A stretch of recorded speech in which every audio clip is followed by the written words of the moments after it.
မင်္ဂလာပါဖျားခင်ကျေးဇူးတော်ချီးမွမ်းပါတယ်ထွက်မြောက်ကျမ်းခန်းကြီး3ငွေ98မှာဖျားခင်ကိုယ်တိုင်မောရှိကိုစကားပြောပါတယ်နော်အဲဂရုပြည်မှာကျွန်ခံနေတဲ့အစ္စရေးလူမျိုးတွေကိုတဲ့ကျွန်ခံအီဂျစ်ပြည်ကနေကယ်ပြီးတော့မှနော်နှုတ်နဲ့ပြရည်စီးတဲ့ခါနန်ပြည်ကိုပို့ဆောင်ဖို့အတွက်တဲ့ငါဆင်းလာပြီနော်အဲ့တော့အစ္စရေးကျွန်ခံနေတဲ့အစ္စရေးလူတွေကိုကျွန်ဘဝကနေကယ်ပြီးတော့မှနော်နှုတ်နဲ့ပြရည်စီးတက်တဲ့ခါနန်ပြည်မှာအမွေခံဖို့အတွက်ဘုရားသခင်ကသူကိုယ်တိုင်ပို့ဖို့နော်ဒါသူ့ရည်ရွယ်ချက်ဖြစ်တယ်ဘုရားသခင်ကိုယ်တိုင်အလိုတော်ဖြစ်တယ်အဲ့တော့သူပြောတဲ့အတိုင်းသူကိုယ်တိုင်ဆင်းလာခဲ့တာဖြစ်တယ်အဲ့တော့အီဂျစ်ပြည်မှာကျွန်ခံနေရတဲ့အစ္စရေးလူတွေကိုဘုရားသခင်ကလေပတ္တခါသိုးတငယ်ရဲ့အသွေးတော်အားဖြင့်နော်စီရင်ခြင်းကလွတ်စေပြီးတော့မှကျွန်ဘွားကနေခေါ်ထုတ်ခဲ့တာဖြစ်တယ်အဲ့တော့ထွက်မြောက်စနစ်30ရောက်တဲ့အခါမှာတဲ့မိန်းမနဲ့သူငယ်ကိုမဆိုပဲတဲ့ယောက်ျားကြီးပဲ6သိန်းနော်ကျွန်ခံရပြည်ကနေထွက်ခဲ့တယ်လို့မှတ်တမ်းတင်ထားတာဖြစ်ပါတယ်ဆိုတော့ပတ္တကသိုးတငယ်ရဲ့အသွေးတော်အားဖြင့်ကျွန်ဘွားကနေဘုရားသခင်ကအစ္စရေးလူယာနုံးပြည့်လူတိုင်းကိုလွတ်ပေးခဲ့တယ်လို့မျိုးနော်လွတ်ပေးခဲ့ရုံမျှမကဘုရားရည်ရွယ်ထားတဲ့အတိုင်းပဲနော်ဘဲကံရတော်ထဲမှာတကယ်လူတွေကြားထဲမှာအစ္စရေးလူတွေကြားထဲမှာဘုရားသခင်ကိုယ်တိုင်တဲထိုးပြီးတော့မှနော်ဘုရားရည်ရွယ်ထားတဲ့အတိုင်းခါနန်ပြည်ကိုဘုရားကိုယ်တိုင်ပို့တာကိုဒီတမန်ကျမ်းစာထဲမှာနော်နှုတ်ကပတ်တော်ထဲမှာပေါ်ပြထားတာဖြစ်ပါတယ်အဲ့တော့အစ္စရေးလူတွေကိုဘုရားသခင်ကိုယ်တိုင်တဲထိုးပြီးတော့မှလူတွေကြားထဲမှာနေပြီးတော့မှနေခင်းဆိုရင်မိုးတိမ်နဲ့ညခင်းဆိုရင်မီးတိုင်နဲ့ဟောတရက်ကို24နာရီဘုရားကိုယ်တိုင်စောင့်ရှောက်တယ်ဘုရားကိုယ်တိုင်ကွဲကားတယ်ဘုရားကိုယ်တိုင်မဆတယ်ဘုရားကိုယ်တိုင်လမ်းပြပြီးတော့မှပို့ဆောင်ခဲ့တာတော့မှအဲ့ဒီအစ္စရေးလူမျိုး100%တော့ခါနန်ပြည်မရောက်ဘူးဆိုတော့ကျမ်းစာမှာမှတ်တမ်းတင်ထားတာကိုကျွန်တော်တို့သတိထားမှာဖြစ်ပါတယ်ဆိုတော့မိန်းမနဲ့သူငယ်ကိုမဆိုပဲယောက်ျားကြီးပဲ6သိန်းထဲကယောရှုနဲ့ကာလက်ဆိုတဲ့ပုဂ္ဂိုလ်2ယောက်ပဲဖျားရည်ရွယ်ထားတဲ့ရည်ရွယ်ချက်ဖြစ်တဲ့ဖျားပန်းနိုင်ထားတဲ့ပန်းနိုင်ဖြစ်တဲ့ခါနန်ပြည်မှာအမွေခံရတာဖြစ်ပါတယ်ဆိုတော့ယာဂိုင်နှုံးအဖြစ်ချင်းအရက်နဲပါတယ်နော်ယောက်ျားကြီးပဲ6သိန်းဆိုတော့100%ဆို6000လောက်တော့ဝင်တဲ့တယ်100%မဟုတ်ဘဲနဲ့နော်3.53ရာခိုင်နှုန်းဆိုရင်တော့3000လောက်ဝင်တဲ့တယ်ဒါပေမဲ့ဖျားကိုယ်တိုင်ပို့တဲ့ခရီးမှာဘာဖြစ်လို့ဒီ99.9999ရာခိုင်နှုန်းကပန်းတိုင်မရောက်ဘဲနဲ့ပန်းတိုင်နဲ့လွဲချော်ပြီးတော့မှတောထဲမှာတည်သွားရတယ်လေဆိုတာကိုကျွန်တော်မျက်မှောက်ခေယုံကြည်သူတွေရဲ့ဝိညာဉ်ရေးအတ္တတာနဲ့နော်အဲ့လိုလမ်းမချော်ဖို့ဖျားကျွန်တော်ပုံမှာထားတဲ့အကြံစီရွေချက်လမ်းကနေမလွဲချော်သွားဖို့အတွက်เนาะဒီနေ့နောက်ကတော့အဖြစ်အနေငယ်ကျွန်တော်တို့ခံယူဖို့ဖြစ်ပါတယ်ဆိုတော့သခင်ယေရှုရဲ့အသွေးတော်အဖြစ်ကျွန်တော်တို့အပြစ်ကယာနှုံးပြစ်လွတ်ပါတယ်ယာနှုံးပြစ်တန့်ရှင်းစင်ကြယ်ပါတယ်ယာနှုံးပြစ်ငရဲကလည်းလွတ်ပါတယ်ဒါပေမဲ့ပတ္တခါသိုးတငယ်ရဲ့အသွေးတော်ကြောင့်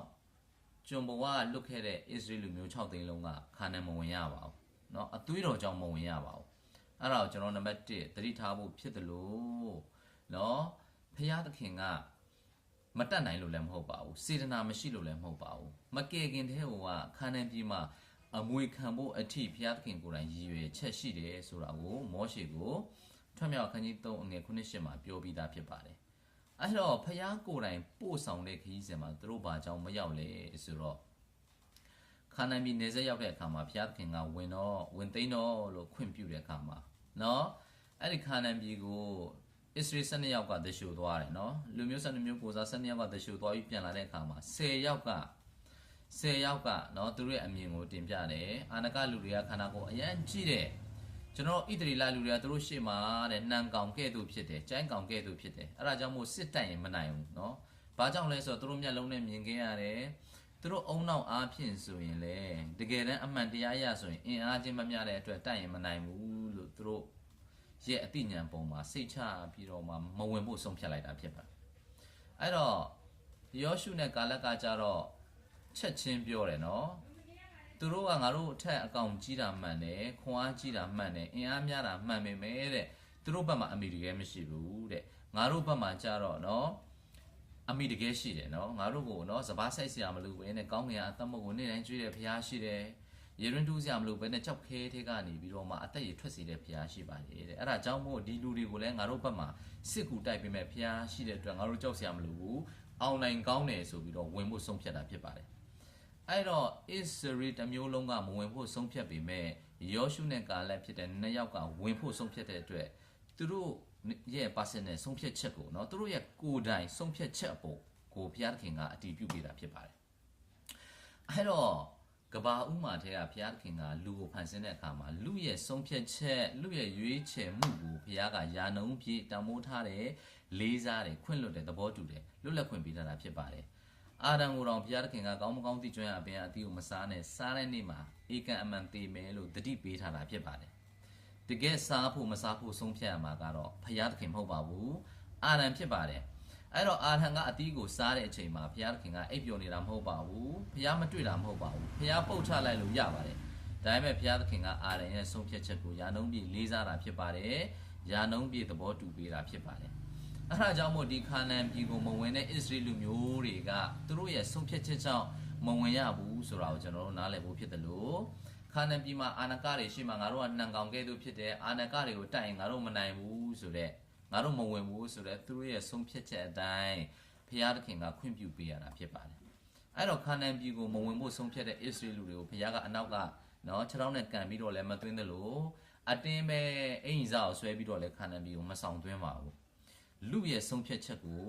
ယာနှုံးပြဘုရားကသဘောတူပေးတာဖြစ်ပါတယ်ဘုရားကလေးစားပေးတာဖြစ်ပါတယ်အဲ့ဒါကြောင့်မို့နော်ဣသရေလလူတွေအမွေမရခြင်း100%တော့အမွေမရခြင်းကဘုရားစေတနာမရှိလို့မဟုတ်ဘူးဘုရားမတက်နိုင်လို့မဟုတ်ဘူးသူတို့ရဲ့ဆုံးဖြတ်ချက်အတိုင်းဘုရားသခင်ကခွင့်ပြုပြီးတော့သဘောတူပေးလို့သာဖြစ်တယ်ဆိုတာကိုဒီနေ့ဒီနှုတ်ကပတ်တော်အားဖြင့်ကျွန်တော်အသက်တာမှာရှင်းလင်းဖို့ဖြစ်တယ်လို့ကျွန်တော်တို့ယုံကြည်သူအခုမြတ်မောက်ခေဗြိဉ္ဉ်တရားတစ်ခေရဲ့ယုံကြည်သူတွေရဲ့အသက်တာမှာလည်းဖျားထားတဲ့အမွေခံသားအဖြစ်မလွဲချော်သွားဖို့အတွက်เนาะဒီအချက်အပြင်ကျွန်တော်တို့တတိချက်အမှာဖြစ်ပါတယ်ဆိုတော့သခင်ယေရှုရဲ့အသွေးတော်ကိုကျွန်တော်တို့ယုံကြည်လက်ခံတဲ့အခါမှာယောဟန်1:7မှာထိုသူကိုလက်ခံသမျှသောသူတည်းဟူသောကိုယ်တော်ကိုယုံကြည်သောသူတို့အားဖျားသခင်သားဖြစ်ရသောအခွင့်ကိုပေးတော်မူ၏တဲ့เนาะကျွန်တော်တို့သခင်ယေရှုကကျွန်တော်အပြစ်အတွက်လက်ဝါးကတိုင်မှာအေဒီ30မှာသွေးနဲ့ဆေးခဲ့ပြီးတယ်เนาะကျွန်တော်အပြစ်ကြွေးကိုဆက်ခဲ့ပြီးတယ်ဆိုတာကိုကျွန်တော်ယုံနေဆိုရင်ငရဲလွတ်ပါတယ်ကျွန်ဘောကလွတ်ပါတယ်ကဲတင်ချင်းရပါတယ်ဖျားခင်ရဲ့သားဖြစ်ရသောအခွင့်ရသွားတာဖြစ်ပါတယ်ဖျားသားဖြစ်သွားတာမဟုတ်ပါဘူးကျမ်းစာမှာယေရှုကိုယုံကြည်လက်ခံတဲ့သူကဖျားသားဖြစ်တယ်လို့မရေးထားပါဘူးဖျားသားဖြစ်ဖို့အခွင့်ရသွားတယ်လို့ပဲတိတိကျကျရေးထားတာကိုကျွန်တော်တို့တွေ့ရတာဖြစ်ပါတယ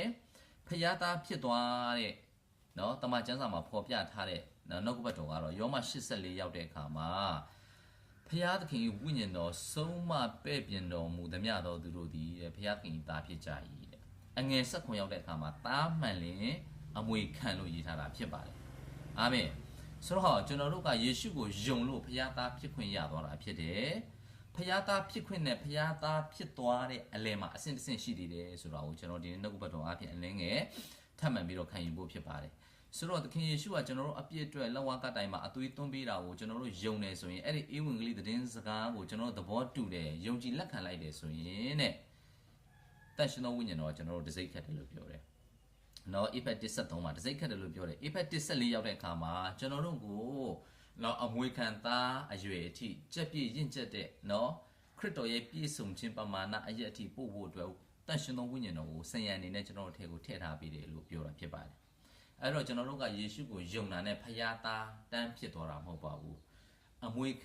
ံစုံလင်ချက်ပြည့်တဲ့သားအရွယ်အထိပို့ဆောင်ပေးမဲ့ဝိညာဉ်တော်ကိုပဲရရှိသွားတာဖြစ်တယ်ဆိုတာကိုကျွန်တော်တို့ကနံပါတ်1နားလည်ပြီးတော့မှကျွန်တော်တို့ကယေရှုကိုယုံပြီးတည်သွားတာမဟုတ်ပါဘူးလောကမှာနေ့ရက်များစွာအသက်ရှင်ရတာဖြစ်ပါတယ်အဲ့ဒါကြောင့်မို့ကျွန်တော်တို့ရှင်တန်ရတဲ့နေ့ရက်တိုင်းမှာကျွန်တော်တို့အထဲမှာဖျားထည့်ထားပြီးတဲ့ကျွန်တော်တို့ကိုအမွေခံသာ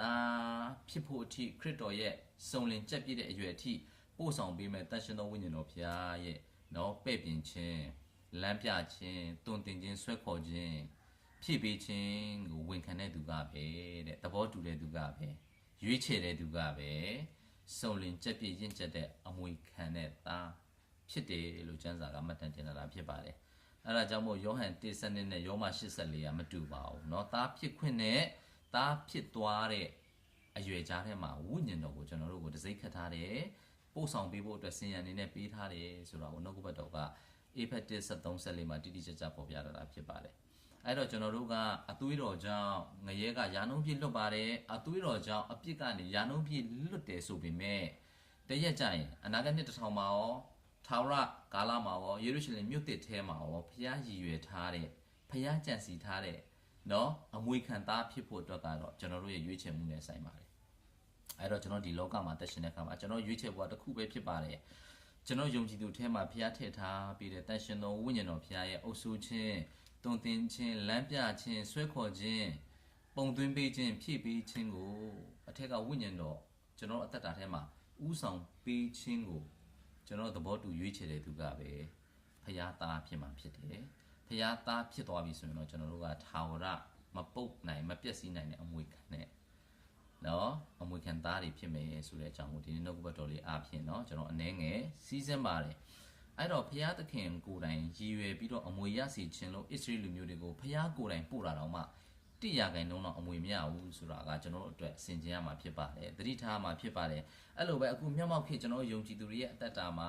ယေရှုတော်ကြောင့်ကယ်တင်ခြင်းရပေမဲ့အသွေးတော်ကြောင့်အပြစ်လွတ်ပေမဲ့ကျွန်တော်တို့နေ့စဉ်အသက်တာမှာကျွန်တော်တို့ရဲ့ပညာရေးကျမ်းမာရေးစီးပွားရေးလူမှုရေးနိုင်ငံရေးတွေကိုပဲလောကီအရေးတွေကိုပဲကျွန်တော်တို့အာရုံစိုက်နေမယ်ဆိုရင်ကျွန်တော်အထက်မှာဘုရားသခင်ထည့်ထားပြီးတဲ့တန်ရှင်တော်ဝိညာဉ်တော်ဘုရားဖတ်ကိုမလဲ့ဘူးဆိုရင်ဝိညာဉ်တော်ရဲ့ကျွန်တော်အသက်တာမှာဥဆောင်ပေးခြင်းဖြည့်ပေးခြင်းကိုကျွန်တော်သဘောမတူဘူးဆိုရင်ဘုရားသခင်မတတ်နိုင်လို့မဟုတ်ပါဘူးဘုရားသခင်စေနာမရှိလို့မဟုတ်ပါဘူးနော်ဝိညာဉ်တော်ဘုရားရဲ့ဆုံးမပဲ့ပြင်ခြင်းကိုဝေမခံမှုဆိုရင်ဝိညာဉ်တော်ဘုရားရဲ့လမ်းပြခြင်းတဲ့ကိုလိုက်မပါဘူးဆိုရင်ကျွန်တော်တို့ကအမွေခံသားဖြစ်မှာမဟုတ်ပါဘူးဘုရားရည်ရွယ်ထားတဲ့ခန္ဓာမြေကို100%တော့မရောက်သွားတဲ့ ဣသရေလလူတွေထဲမှာကျွန်တော်တို့ပါသွားနိုင်တယ်ဆိုတဲ့အကြောင်းလေးကိုနှုတ်ကပတ်တော်လေးအားဖြင့်တတိပေးပါတယ်တယောက်တိုင်းရဲ့အသက်တာမှာเนาะအသွေးတော်ကြောင့်ယာနုံပြည့်ငရဲကလွတ်ပေမဲ့ဝိညာဉ်တော်ရဲ့အုပ်စုခြင်းဝန်ခံမှပဲအမွေခံသားဖြစ်မယ်ဆိုတဲ့အကြောင်းဒီနှုတ်ကပတ်တော်အားဖြင့်ဝင်ငှပါတယ်တယောက်တိုင်းရဲ့ဝိညာဉ်ရဲ့အသက်တာထဲမှာကောင်းကြီးဖြစ်မယ်လို့လည်းယုံကြည်ပါတယ်အလင်းပေးတဲ့ဝိညာဉ်တော်ဖျားဘုန်းကြီးပါစေနားထောင်တဲ့သားသမီးတယောက်တိုင်းရဲ့အသက်တာကိုတန်ရှင်သောဝိညာဉ်တော်ဖျားကပဲဆက်လက်ပြီးတော့ဆွဲခေါ်ပါစေအာမင်